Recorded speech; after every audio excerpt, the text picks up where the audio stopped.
Hi, welcome to My Works and our lesson on the pink tower. The pink tower teaches your child sizing, dimension, and order. You might be thinking, why does my 3-year-old need that? Well, to them, what they're doing is they're playing with blocks. They're getting movement because a child needs that sense of body control.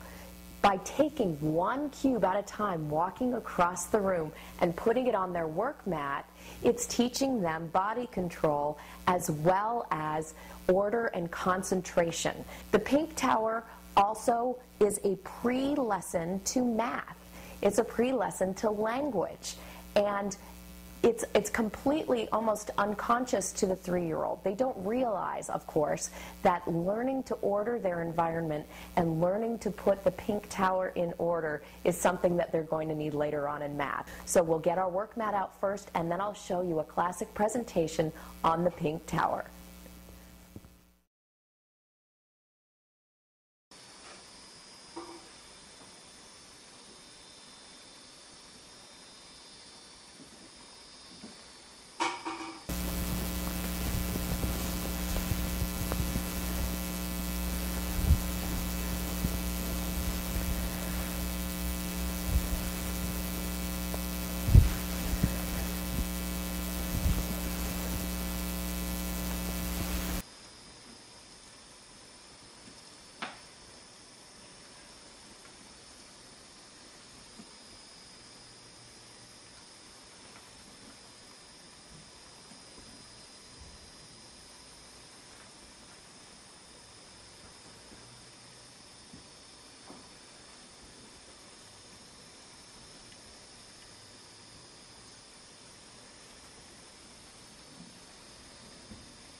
Okay, the pink tower. I did it much quicker than you'll do it at home.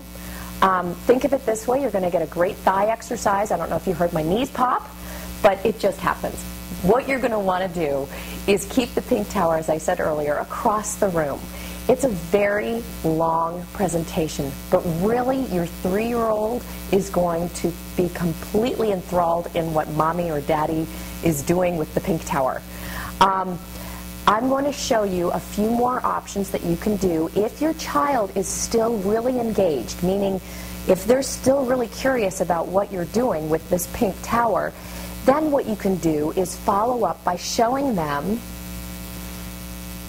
the smallest pink cube. What you'll do is you'll place it on each one and put your finger right over it. No language. To show that each cube is one small cube bigger than the next.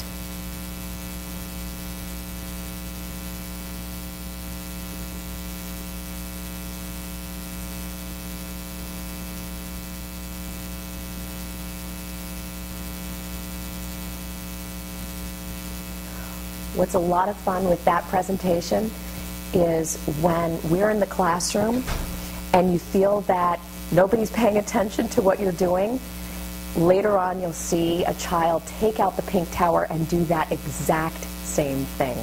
And it's a bit of a correction. This lesson is very self-correcting.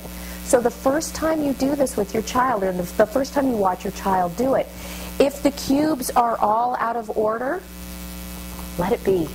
Let it be. This is they're exploring these materials.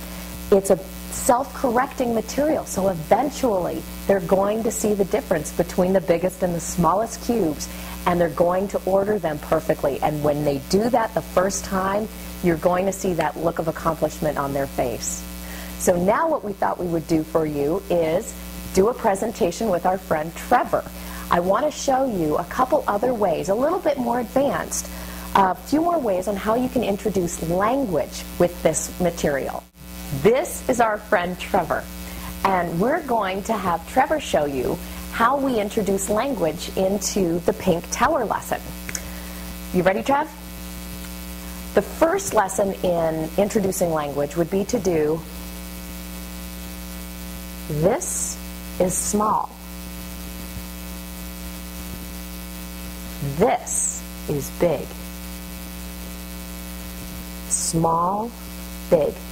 Can you show me the small cube? Very good. Can you show me the big cube?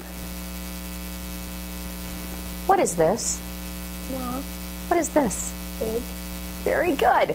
Okay, that was what we call in Montessori a 3-part lesson. And basically what it is you're labeling, you're telling them what it is. This is small, this is big. Then you're asking them to show you small, show you big. Then, if they can do that successfully, you say, what is this? Then you really know if they grasp the concept of small and big. After they're comfortable with this lesson and after your child is excited about what they've accomplished, later on, when they've got the pink cubes out and you want to do this, you can do a lesson that shows, you ready, Trev? Trev, this is big. This is bigger. This is biggest. Can you show me big? This is big. This is bigger. Can you show me big? Good. This is bigger. This is biggest. Can you show me bigger? Can you show me biggest? That's awesome. Big, bigger, biggest. What is this? Big. What is this? Bigger. What is this? Biggest. Way to go, buddy.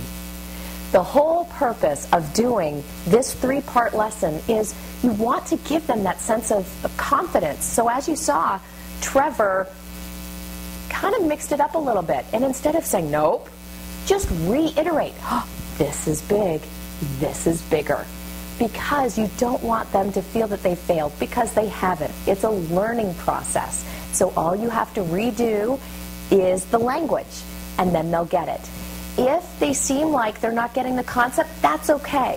What you need to do is go right back to this is small and this is big. They know that. Leave them with that sense of confidence. Leave them with that sense of accomplishment and success. Enjoy the pink cubes. We thought we would show you some alternatives to the actual pink tower. While having the pink tower in your home is wonderful, and maybe one day you'll be able to get the pink tower, we wanted to show you some other ideas that you can use, probably with toys you already have. This is a toy that my baby niece has. She's figuring it out a little bit just by playing with these toys. It does give you an idea of sizing and dimension. It does have a self-correcting purpose. They'll understand that eventually that's not the order that it goes in. Also with these, we found these at a craft store. They're stacking boxes. And all of these boxes stack into each other. And it's a lot of fun. It's a self-discovery also. I mean, this has a different component completely. While it doesn't have the weight of the pink tower, they're going to be able to take the lid off and discover another box and another box. And eventually, they'll also get the concept of smallest to biggest. But never fear, My Works has made sure that we made available as many of the Montessori products as we can at the best price that we can make them available to you. So however you enjoy this lesson with your children, make sure that you have lots of fun and stand back and watch how they discover different ways to use these materials.